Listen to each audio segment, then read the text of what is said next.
Hi, in this video, I'll be completing the second part of the three key traits of great leaders.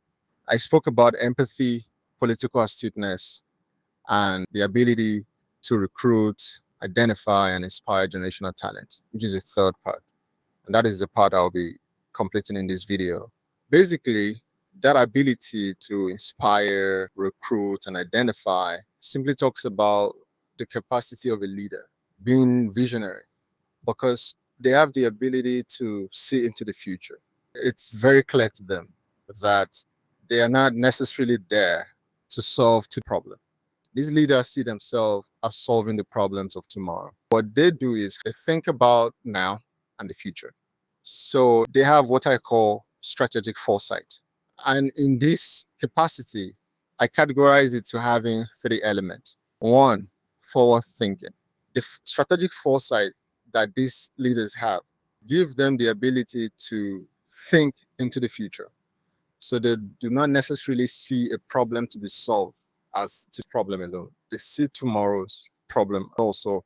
They look beyond now and they're able to see actually.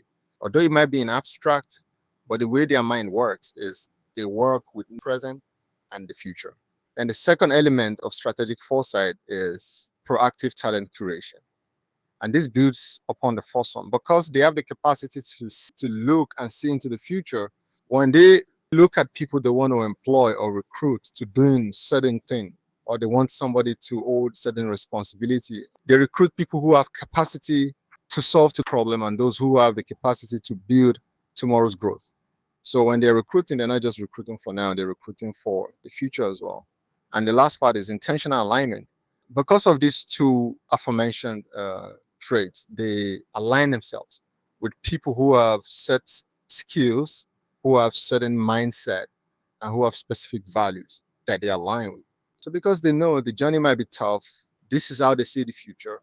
They want to surround themselves with a team of people who have shared values, whose mindset are similar to theirs. When they recruit accordingly. When these leaders operate, you can see them operate with intention.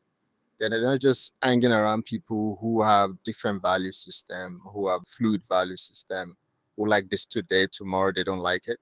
They work with people who are principled and who have their values set. And historically, we've seen that leaders who do this, who align themselves with key strategic people, they succeed.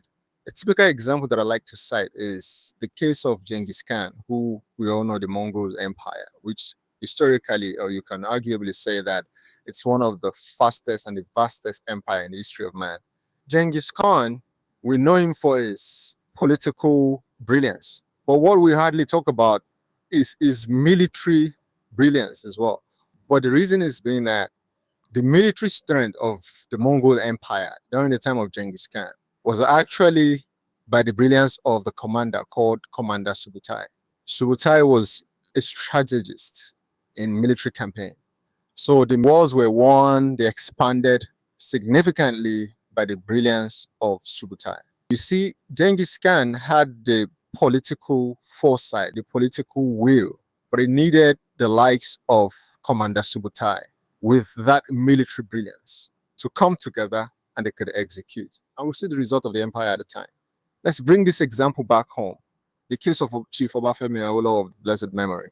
In fact, historians and economists arguably said that his era during the old western region of Nigeria at the time, between 1954 and 1959, when Chief Obafemi Awolowo was the premier, arguably is said to be the fastest and the most successful regional transformation in Africa because of what Obafemi Awolowo was able to do at that short period of time. And what we mostly would not hear is the fact that he employed the like of Chief Simeon Adebo, who brought his administrative brilliance to take charge of the civil service at the time.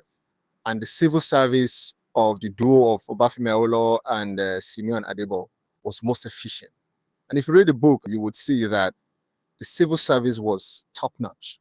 And of course, we all can see the result of that administration at the time.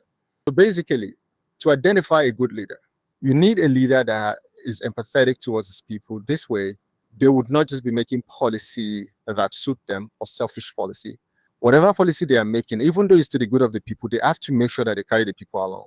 They have to make sure that even though it's a tough policy that would affect the people, they would always have what you call like a cushion mechanism for them so that the policy would not be too harsh on the citizens because they have the feeling of the people at heart. Secondly, political astuteness. What goes is it that a leader is leading you for a period of time where his good policies would not be sustained? Sustainability is what every leaders want to see in his policies. You want your policies to last beyond yourself. So political astuteness will help you survive political turbulence and would help you keep your policies intact so that whatever good policy you have, it will last long. No political maneuvering will come that will sweep you away or sweep your policy away. Because human beings are limited, we just have a limited amount of time to be there as a leader at a point in time. You always need to hand over to somebody, a fresher mind, a young body, right? So that way you have to, political astuteness will guide you, will help you know who to work with and who to pass the baton to so that your policies can be sustained for over a long time. Thirdly, which is what I call the ability to recruit, inspire, and identify talent. This way, because you are working long term, you have to have this ability so you can know the kind of people you bring around yourself. Because if you don't have this talent, you probably would be bringing people who don't share values with you, people who don't have the same mindset as you.